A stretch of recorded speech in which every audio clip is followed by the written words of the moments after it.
Okay, I usually do ancient culture studies and things, and I've gone through some studies before on slavery and things like that. But lately, on my threads that I've had black people just going crazy, black Americans.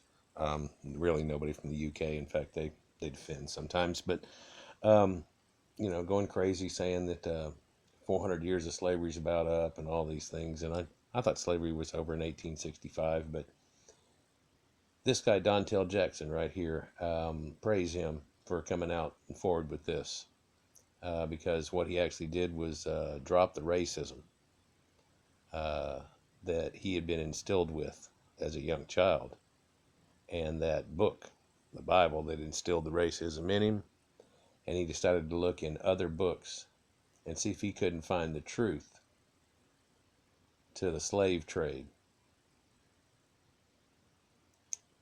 And if it led him to white people, he'd probably have an article about white people, or he'd just have hatred. But you can see an enlightened smile upon his face because he figured something out. And I get that look in myself whenever I find out things from the Bible and I catch something that proves that here's another attachment to Roman and Greek things and stuff like that. So, because not to spoil it, the Bible's written by Greek people, and the New Testament was written by Romans and Greeks to deify. Well, let's see.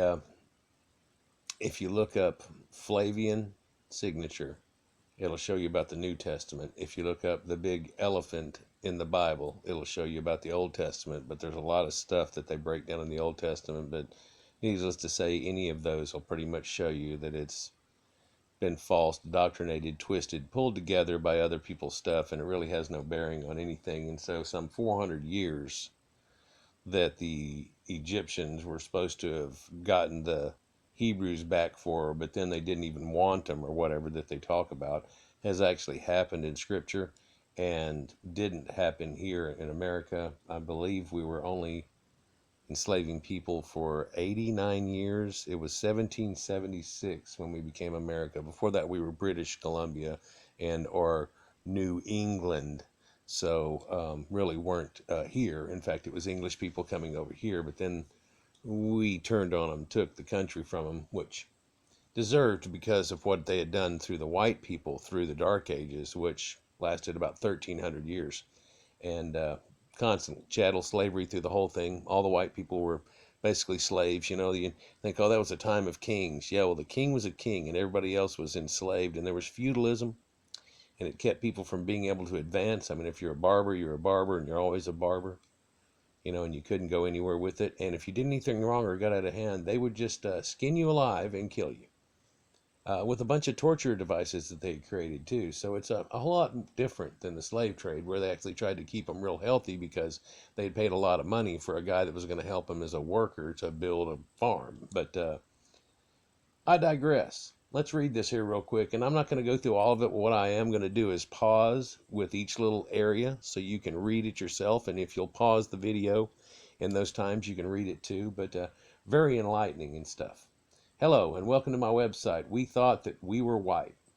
I'm sorry, we thought that they were white. My name is Dontell Jackson, and like many African Americans, I was brought up in a culture deeply infused with propaganda designed to lay the blame for all black racist ills on the white man. It was not until I began looking into the actual histories of black, whites, and other races in America that I came to realize that many, if not most, of the resentment that African Americans harbor regarding our long history of abuse and exploitation has been intentionally misdirected by those who are responsible for it to shift the blame away from themselves as a people and onto the white race who they regard as their enemies. Well, that catches my eye there. Let's see what he's found here with this, because wow, okay. The reality is the white race had little to do with the slave trade that took our ancestors away from Africa and sold them into bondage in the New World. That crime was committed not by white Europeans, but by Jews who were engaged in transatlantic commerce between the Old World and the Americas, where they hoped to establish a new Jerusalem from which they rule the world by way of exploiting all races who were not members of the tribe of the chosen people In their efforts to accomplish that goal, the white race has been hoodwinked and manipulated as unsuspecting pawns almost as much as the black race has been. Well, that's weird. Okay, so every time that I read stuff whenever I'm going through, I get things out of it, and I get something out of this right here. I've heard of the New Jerusalem that they were trying to set up over here, but it just kind of faded away. Or did it? Or did it just melt in and you don't notice it? You know, because Jews don't look too much different than white people, so you just have no idea. Unless they have a real Jewy name, you're not going to have any idea. And so it's all dumped on white people, but yet that's odd because, you know, we've done our family tree back, and apparently when we came over, just like thousands and thousands and thousands of white people that came over, we were in chattel slavery too. And so were the African Americans, where it was 7 years that you worked and then you were released. But in general, you had no place to go, so you would get a little plot of land that you would work another 7 to 14 years to make. And my great great great grandfather had made some pact like that, and my great great grandfather ended up at getting a house built that had a dirt floor, and my great grandfather ended up taking over that house. My grandfather was born in that house, and he got built up enough to where he didn't have a dirt floor anymore on his house, and so on, and built up from there. And of course, the Depression hit right in the middle of that one right there too. But regardless of that, let's go on. Blacks have been purposely misled by the Jewish people, who in previous centuries built their fortunes in transatlantic slave trade, and who continue to manipulate and exploit us even today. Really? Because most black people make no distinction between Jews and whites, it's easy for the Jews to evade justice and escape the blame for the wrongs that they have inflicted on our people for centuries by convincing blacks that it was the white man who did it. Well, yeah, I mean, we never had slaves and everything off of it. One of the things that I looked into that said that only 25% of the people in America ever owned slaves at all, and that, 92% of those were in the South, and it was because of the plantations. And because people up north would have servants and things in small plantations and plots. I mean, Washington, Jefferson, and these guys did not have giant plantations necessarily. I mean, what they had was big compared to anybody else's stuff. Anyhow, in most cases, the vast majority of the white race had nothing to do with slavery or other crimes that had committed against our people. Whites were and continue to be exploited and manipulated by the Jews, the same as blacks, and their race is even more hated by the Jew. Yeah, they don't like whites. Where blacks are simply disregarded by the Jews as indifference, yeah, they call them goyim, as are other races. Yeah, they're all goyim. We are simply pawns to the Jews who have no other use for us beyond a source of profit to them and a weapon that can be used to help destroy whites. Oh, how are they going to do that? Well, who they see as their sworn enemies by encouraging us to breed with them until there are no longer any whites left. Oh yeah, you see that, and then edict thing that's come out, so that that kind of came from something for them, huh? That's weird. Well, hold on a second here.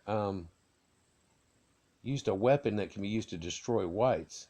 Yeah, so how could a Jew use a weapon that can destroy whites? That would be odd. And then you think about, oh man, that Bible. See that Bible there that's made by Caucasian white people? That Bible, it has an edict in it where it's it's got a vengeance thing in there. And what you come to find out in the new black Hebrew Israelites is they say they are those people somehow, that they had come all the way to West Africa, stayed in a knot, and that every single slave that came to America was... Anyhow, it gets real complicated, but this just kind of shatters, I guess, what they're trying to plan on doing. But let's look at this. Wow. I would like to invite all my black brothers and sisters to join me in untangling the lies, deceptions, and half-truths that have been foisted upon us as a race, and to explore the true history of what's been done to us as a people by those who were more than happy to encourage us to think these wrong things were committed to us by whites, when in reality those crimes were carried out by Jews. Wow, that's a an incredible revelation here. We're going to have to see about that. Please feel free to share information that I presented in this site with any of your friends. Yeah, I mean, if this seems just here, let's do that. Relatives and associates possible, as we can gain a greater freedom through the knowledge and truth, which is only can set us free from the state of subjugation, manipulation, and exploitation at the hands of those who continue to deceive us. Let us educate ourselves as a people by sharing this knowledge of the truth among our race so that we can at last break free of the bondage of the lies and superstitions that have enslaved our minds and spirits.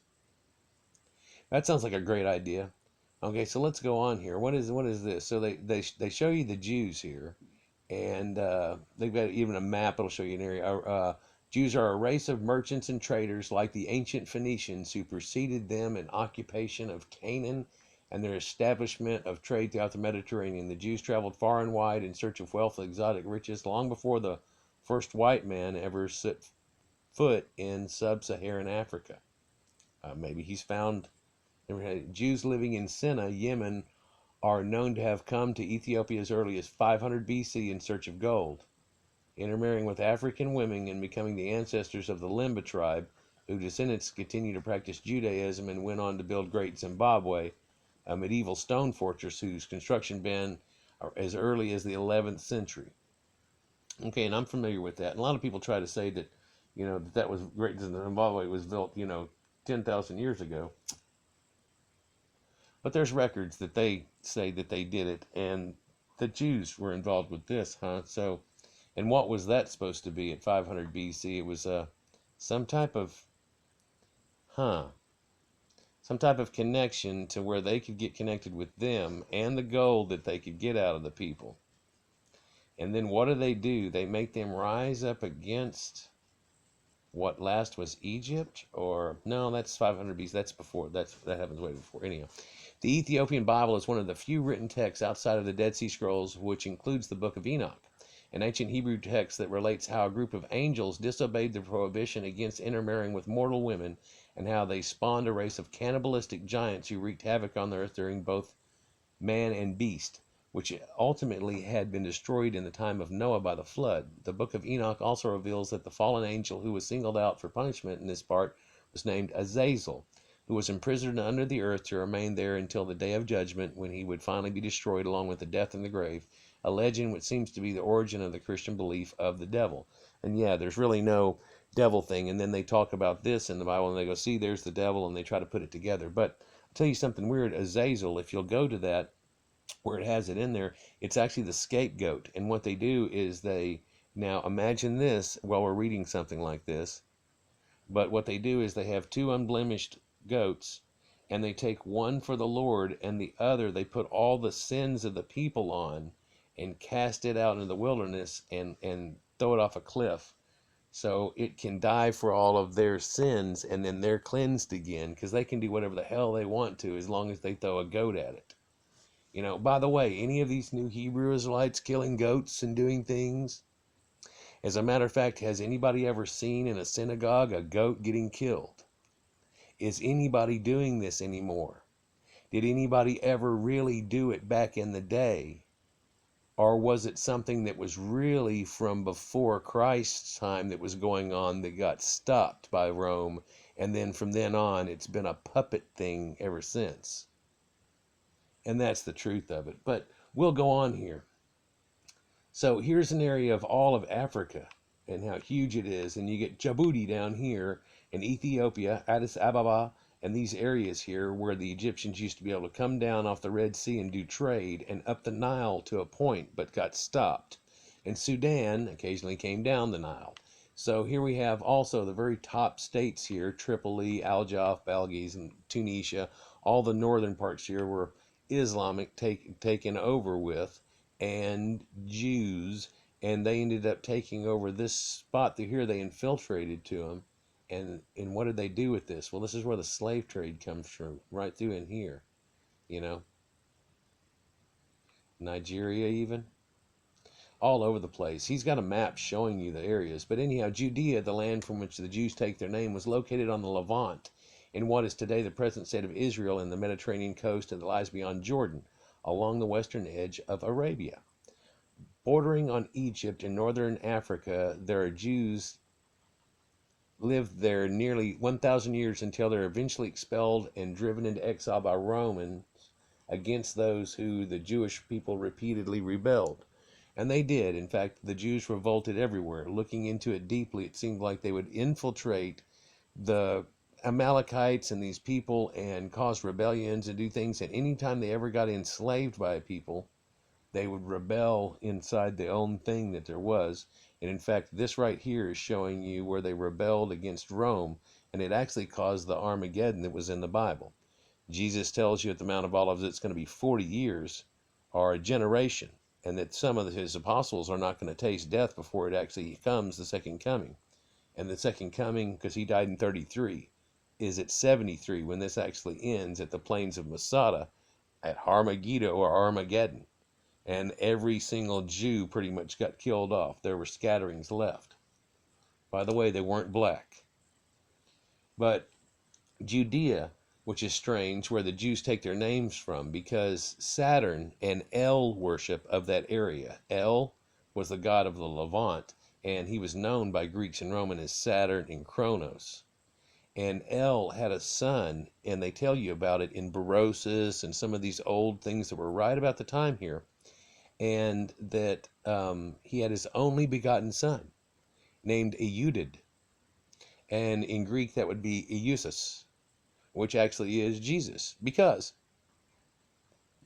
there is no J until 1300s. And so the land, by the way, they say they named the whole land from him and they called it Eudea. And if you find out there is no J, then this land of Judea they talk about doesn't exist, and it was always called Judea, and it was named after his kid Eudeid. And in fact, when Jesus comes, it's just his name written in Greek again. And it's all a story. If you look up Flavian signature, you'll see how Titus and the siege of Rome is actually played out, and word for word or time for time through the Bible, it actually locks up. I mean, I had most of what he had. He found a few I didn't have. I have a couple he didn't have. And it all adds up to just this correlation of things that add up to where certain events happen after certain events after certain events that people haven't really noticed. I mean, certain scholars have found points, but they never put them together and said they happen in order, in the order, and then it becomes a million to one, zillion to one, a number you can't pronounce, to one that it could possibly be anything other than copied from that as being a source. So anyhow, they caused these Jewish uprisings. The Roman Empire crushed Jewish uprisings, destroyed their most sacred site, the temple in Jerusalem, left no stone standing, and driving the Jews out of Judea, sending them wandering to other parts of the Roman city. Took a sword, split the curtain too, by the way, and said, your shit's over and get the hell out. And they killed them all. But actually, the Jews ended up killing themselves whenever they were trapped inside the temple there. The others had gotten loose and they tracked them down, but the ones that were inside the temple poisoned themselves and killed their own children and everybody so they wouldn't be eaten. And a strange, nah, I'm not going to go there. You'll have to, I was going to tell you something neat, but watch Flavian signature and he'll tell you something neat about the last Passover and how it was put together and how it really is. And you wonder why Jesus wants you to eat of his flesh. Once the Jews had been driven out of Jerusalem, they soon reestablished their former trade connections and set themselves up as merchants and traders throughout the Roman Empire and abroad, continuing to practice their native religion of Judaism, refusing to assimilate into the societies they settled and profited from. They would always be this separate little thing. They got this own little deal, their own little church, and it's a weird little thing, and it's all about Jews, and you're not a Jew, so you can't be part of it, right? You're just goyim, right? You'll never get anywhere in it now, right? So they also brought with them the recently formed Jewish cult of Christianity, which they soon spread outside the Jewish diaspora and was adopted by many members of the slave class in the ancient Roman society who founded Christianity's doctrine of equality and brotherhood as appealing to the Christian admonishment, condemning those who sought to increase their worldly riches and power over others. Man, this brother can write. You ought to stop and pause and read that, not as fast as I'm trying to go through it here, but pause in the correct spots and give emphasis to the words. That shit's strong. Christianity was brought to Ethiopia by Frumentius, a Lebanese-born Christian who came to Bishop Axum and saw Christianity became the state of religion of Ethiopia in the year 330 AD. And they brought writing to him and stuff, supposedly. Map the network. Here we go. So what it is here is that the blue lines are the Jewish networks, and the purple lines are known trade routes. And so you almost see how they're working off little different trade routes. You see that? But they're working in those places, but they're working in strange and mysterious ways. Wherever the Jews settled, they soon garnered the animosity of those who they lived among, owing their unscrupulous business practices and usury. This is where they would tax you money for borrowing money and things, and pawn shop kind of shit. Writing in the 1st century, the Roman geographer Strabo said of them, the Jews had been penetrated in every city, and it'd be difficult to find a single place in the inhabited world where it has not received this race, where it has not become a master. So they come in and they start taking over. 1st century Roman Tacitus also held a similarly unfavorable opinion of them, saying the practice of the Jews are malevolent and despicable. They have entrenched themselves by their very degeneracy, deviants of the most depraved kind who had no use for the religion and their predecessors. They took to collecting dues and contributions in order to swell the Jewish treasury, and other reasons for increasing wealth that may be found in their unrelenting loyalty and eagle nepotism towards their fellow Jews. Wow. But all the rest of the world hold in contempt with hatred reserved for enemies. Yeah, it's just the Jews. Everyone else is... Now, people don't know this, but the old Bible, it's just about the Jews, and it's just about the Jews, and everybody else is goyim and cattle. And no matter if you try to get into their religion, they go, you're in my religion, goyim and cattle. You're not a Jew, so you're not going to get to heaven no matter what you do. Nobody but the Jews. It's one silly way to prove that this nomadic Persian tent people that couldn't find a place, that has to cause genocide to steal a place, was really a bunch of bullshit.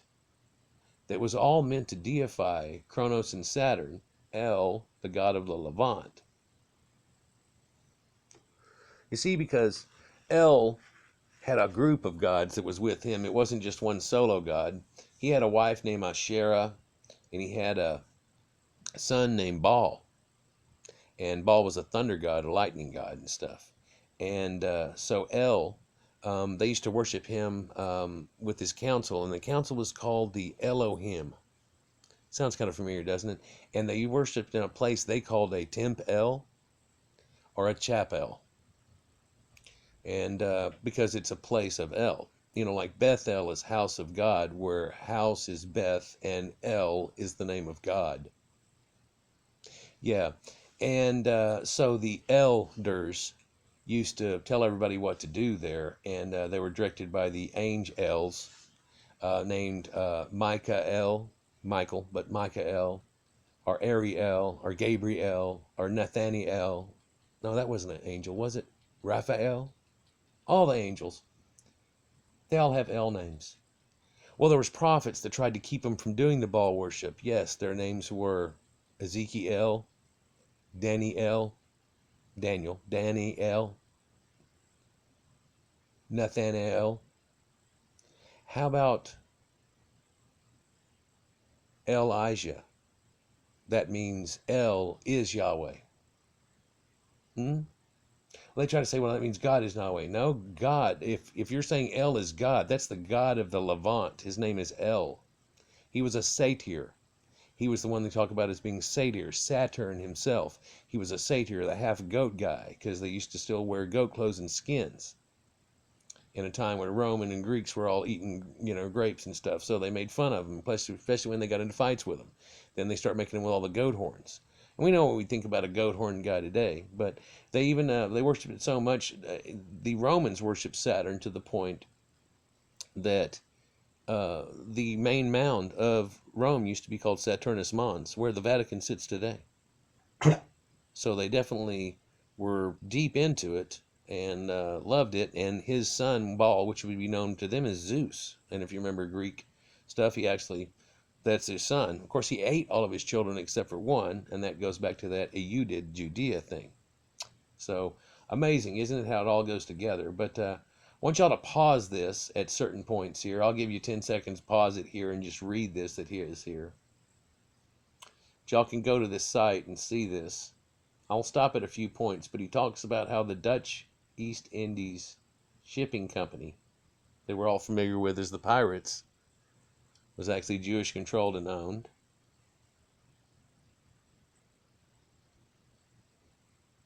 And how they took over certain areas and colonies that got started in America. You can go back and look at that if you want. Pause it. I'm just going to go through this. But they started selling slaves. And when they did, they started bringing people over. And all these people are Abraham and Isaac and all this. And they're all Jewish people. And they were listed on the 1656 list as being the word Juden, like what they call them in Germany and shit. And then 1671, they were started to be calling Hebrew or Hebrews rather than Jews. So they're trying to say there's something different. And all the slaves that they sold, they give Hebrew names to. So when people go back in their track and they can't find anything past this guy named, I don't know, some Jew name like Abraham, and they go, see, we were Jews. And it's like, no, you got owned by a Jew, and they put that name on you when they sold you. And it kind of sucks, but most of them got renamed another name by their new owners because they didn't like Jews. Nobody liked Jews. There was a long time where people didn't like Jews. You hear about this anti-Semitism, and it's because people are against Jews. And of course, what does that mean? Well, it's because of what they've done to humanity through the time. Well, you've got to lay up off of them. They wrote the Bible. No, what does the Bible do too? I mean, it's time for the Bible to go bye-bye. It's time to go disintegration.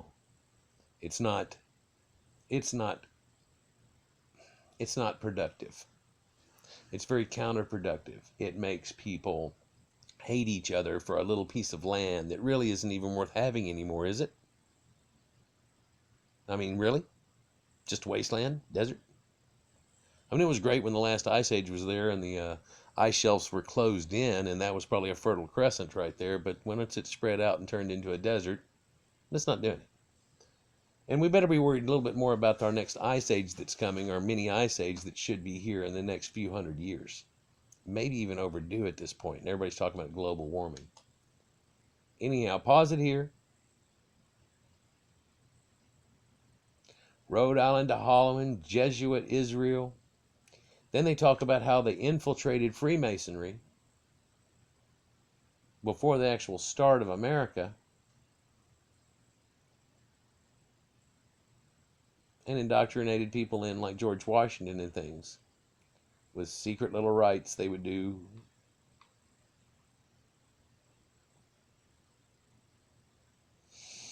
And how they took wealthy people in on it. I could read all this to you, man, but it is long. It would go long, long, long. So I'm just going to pause it at each one so you can read it yourself, or you can go to this site yourself. We thought they were white.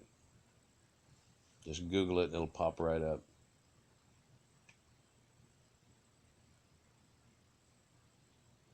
So they end up getting huge tracts of land. Huge tracts of land here.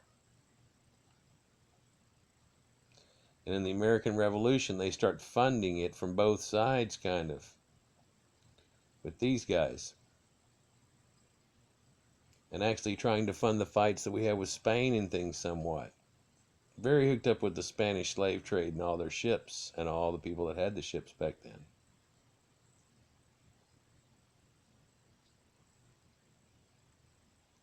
Moses Hayes, slave trader, banker.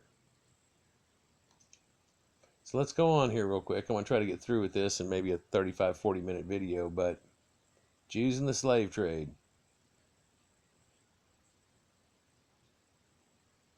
This is where the Jews had set up their slave trade.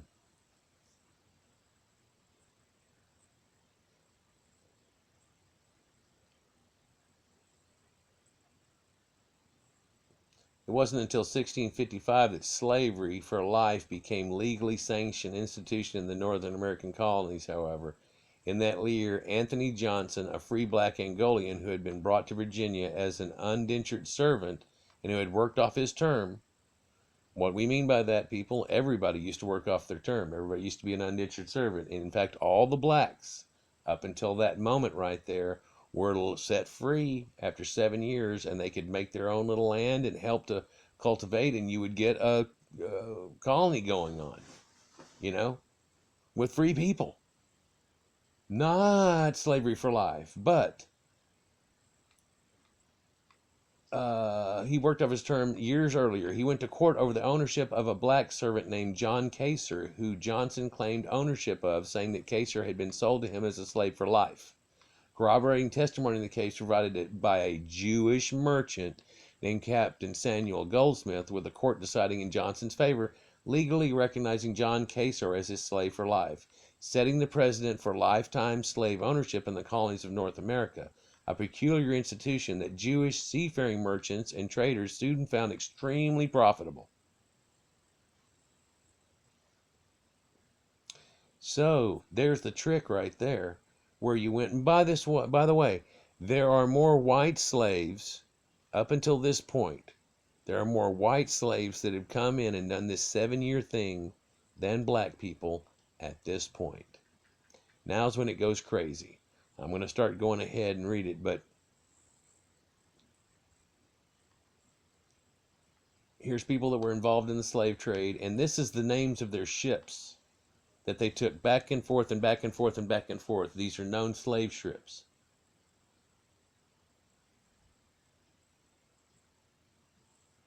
I don't know how much of the slave trade it encompasses, but if they're going back and forth constantly and we end up only with, South America got 92% of the slave trade, we got 4 to 6% of the slave trade, you could cover that with these ships going back and forth in just a 10, 15-year period, 20-year period, easily. Here's the guys that, and see, look, they look white, right? They just look white, right? That's whitey in a wig. No, that's Jew in a whitey wig. That's just infiltration right there, I guess. Instead of being the long bearded guy with the little block on his forehead Jew thing, no. Well, that guy looks Jewish right there. Let me pull it down so you can grab and read this. Jacob Rivera, all these guys, it shows you how they start going south with everything. Spain, slave traders, Sephardic Jews, slave trades.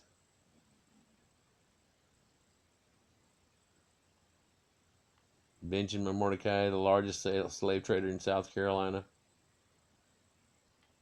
Here's how he's going to sell people, but see how they have Elvi, Amelia, Lydia, Louisa, Patsy. These are the names he's given to the slaves. So they're going to, Sarah, they're going to end up with all these names. And then they were like, oh, it goes back to Benjamin. Look, no, Isaac. No. No, you were named by a Jewish slave trader. That book really had nothing to do with you, and guess who? The Jews handed it off to you and then made you want to hate white people. That's terrible. It's real terrible. White people have been trying to go on through this whole thing and like, yeah, I guess, man, my great-great-granddad did something wrong. We're just trying to get past it, and it just keeps getting brought up. Racism won't die, and it's because it's been riled up in the black community so bad by this. Amazing. Even the railroads, it just showed you right there, gets done. I want you to read this for yourself here, but John Wilkes Booth has something to do with it all, he finds. I'm not going to read it all out. It's really going to take too long, so I'm just going to keep pausing for you. But pretty powerful. And again, kudos to this brother for finding all this information. I study ancient civilizations and try to go into it. I've looked at this somewhat, but I've never done it. And I knew about the chattel slavery until that point. But most people don't. Most people don't really know it at all, that it even took place. But here we are with these guys, the Lehman Brothers, and they kick it in, boy. Negroes, public sale, boom, boom, boom. What happens? Well, what happens is they actually start making pawn shops in cheap places for black people to sell their wares in, and what they do is they have them work. I don't know if it says it right here. They have them work for to pay off their debt, and they end up getting the next time the harvest happens what they were supposed to have gotten.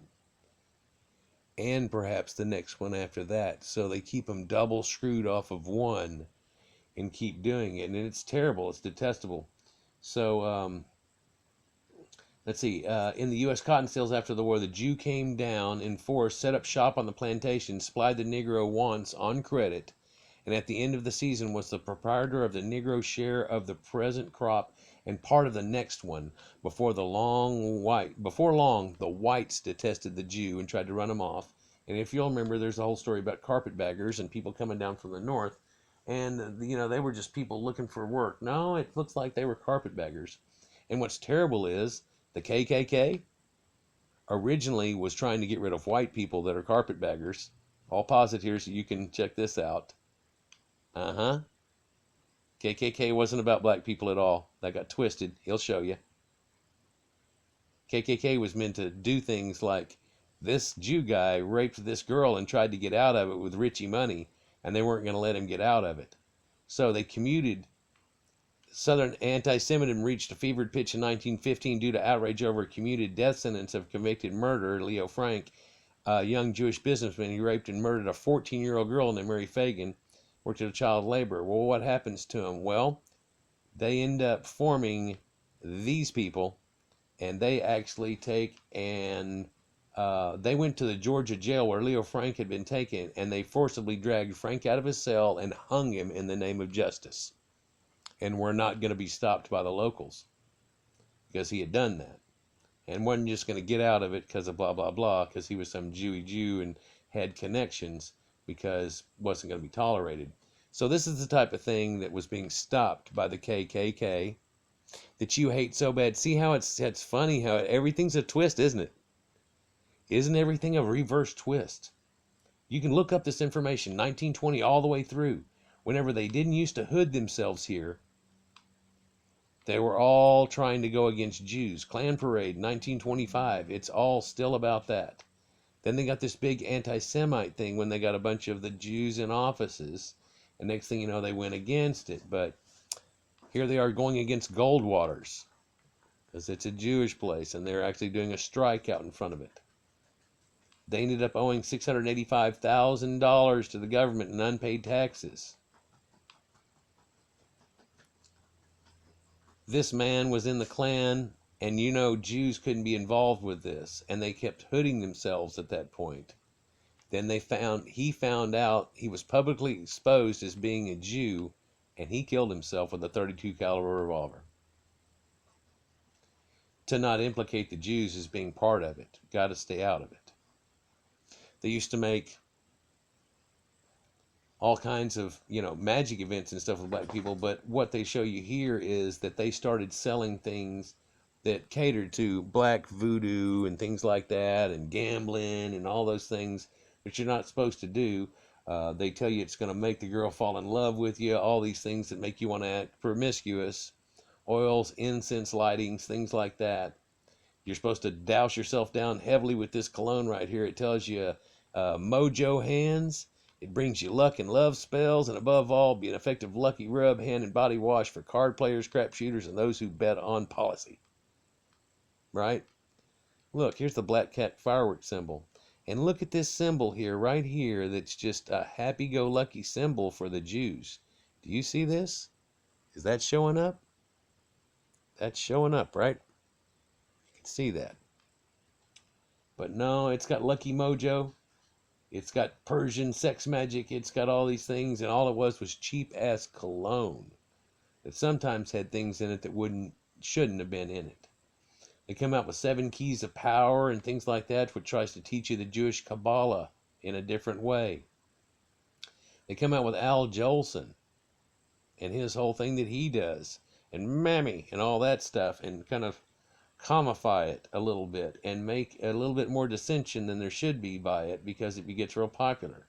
They have all these cartoons I remember I used to watch and everything where they've just exaggerated things. When you go to Six Flags and they make a picture of you, you're all exaggerated. So cartoons do that. And this was fine for the time, but you go 40 years ahead and where we're trying to go with humanity, and it's racist as hell. And now you go ahead about another 40 years and you're looking at it like, what the hell were they doing, right? Well, It's because there's, hey man, my grandparents did some stupid shit. I mean, think about this. Think about your grandparents and what they thought and how the world worked and how they saw it go up. And then imagine that their parents didn't even know that electricity and all that shit was going to be invented. And if they got past fifth or sixth grade and what they knew, and this is for white people, I'm not talking, no.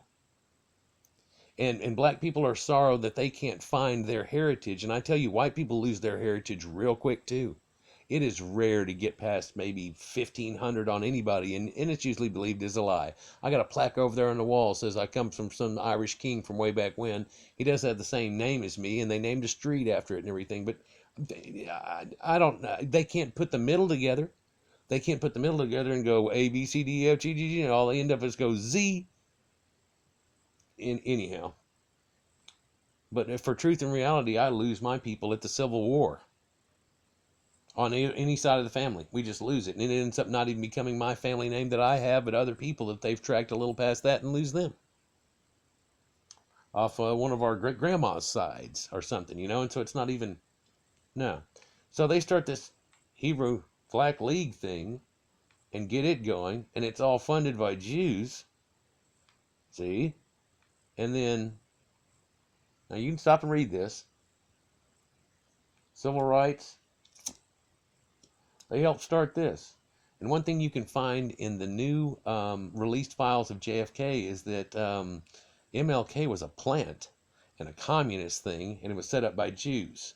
And this guy right here. And that he's actually, over him. It's a Zionist movement. This is Zionist crap. Again. The New Jerusalem, Zion, And they got black people saying that crap now and everything, which is kind of funny. It's kind of funny, isn't it? Yeah. So here's what their goals are as a communist thing, is to lead to all these things. And I'm just going to pause it here for you, but it's basically just a way to ruin the United States. And they said all these things in another country, but here's what they were going to do 150 years ago about right now. That's what they were going to do for this 100 years we're going through right now. This is the idea of what they wanted to have go on. Just discredit things left and right, try to ruin the actual statutes that were in the Constitution, get them so disheveled, things starts going to crap, gain control of big business and stuff. And it goes in this order where you've got to do all this stuff, and then now you can come in and infiltrate big business and stuff. They've got a whole ideology about it. I'm sorry if you have to go back and grab it, but here he is with him. Marching on Selma. And what's it about? It's about black people. It's controlled by this communist dude right here.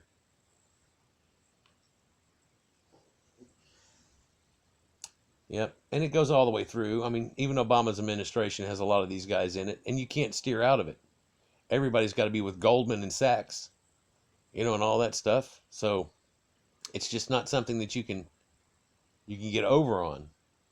But here's a quote from Booker T. Washington. He was a guy that was a slave for 9 years, and then whenever he's 9, he was supposed to start working, but slavery ended. And he became a businessman and prominent, and people used to listen to him. He was very charismatic, like Obama and stuff. And his quote is, "There's another class of colored people who make a business of keeping the troubles, the wrongs, and the hardships of the Negro race before the public. Having learned that they are able to make a living out of their troubles, they have grown into a settled habit of advertising their wrongs, partly because they want sympathy and partly because it pays. Some of these people do not want the Negro to lose its grievances because they do not want to lose their jobs." That was said back in 1900, 1911, I think, something around there. Whereas what do the Jews say about it? Well, the Jews say wars are the Jews' harvest, for with them they wipe out the Christians and get control for their gold. Yeah, doesn't this sounds odd? It just looks like they're just plotting us against each other, guys, aren't they? What's up, bro? What's been happening the whole time? Y'all been hating on us, man? Okay, check it out. We never really hated on y'all. We were sorry for some bullshit that happened. We cool? Better let all these other freakouts know real quick. Better let them know real quick. Because they tell you things like, we will have a world government. They want to have a world government.